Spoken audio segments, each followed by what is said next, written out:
एक रात घना अंधेरा था और एक छोटे से गांव में एक पुराना घर था। उस घर में रहता था एक वृद्ध दंपति जिनका नाम था शिव और पार्वती। उनके एकमात्र बेटा था जिसका नाम राहुल था। राहुल कुछ वर्ष पहले एक दुर्घटना में मर गया था। शिव और पार्वती अकेलेपन में जी रहे थे। राहुल की यादें उनके दिल में हमेशा रहती थीं। एक रात बहुत जोर से तूफान आ रही थी और बारिश तेज थी और हवा का झोंका इतना जोरदार था कि घर की खिड़कियां कांपने लगीं। तभी एक अजीब सी आवाज सुनाई दी। घर के अंदर से कोई रो रहा था। शिव और पार्वती एक दूसरे की ओर देखने लगे। वे डरे हुए थे, लेकिन उन्होंने सोचा कि यह शायद उनकी कल्पना है। रात बीतती गई और रोने की आवाज और जोरदार होती गई। शिव और पार्वती अब इसे अनदेखा नहीं कर सकते थे। वे बिस्तर से उठे और आवाज की तरफ बढ़े। वे राहुल के पुराने कमरे में पहुंचे। वहां एक छोटा सा लड़का बैठा हुआ रो रहा था।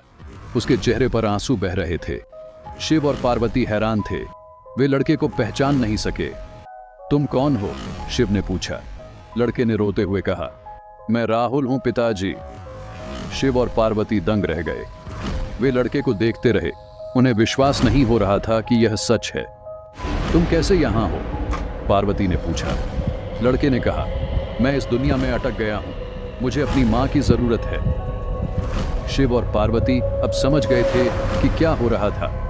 रमन की आत्मा इस दुनिया में भटक रही थी क्योंकि वह अपनी मां से मिलना चाहता था। उस रात शिव और पार्वती ने राहुल के साथ बिताया। वे उससे बातें की और उसे समझाया कि वह अब इस दुनिया में नहीं है। राहुल धीरे धीरे शांत हुआ और अंत में वह गायब हो गया। उस दिन के बाद शिव और पार्वती ने कभी भी राहुल को नहीं देखा, लेकिन वे जानते थे कि उनका बेटा अब शांति से है। क्या आपने कभी ऐसा अनुभव किया है? क्या आपके पास भी कोई ऐसी कहानी है जो आप हमारे साथ साझा करना चाहते हैं?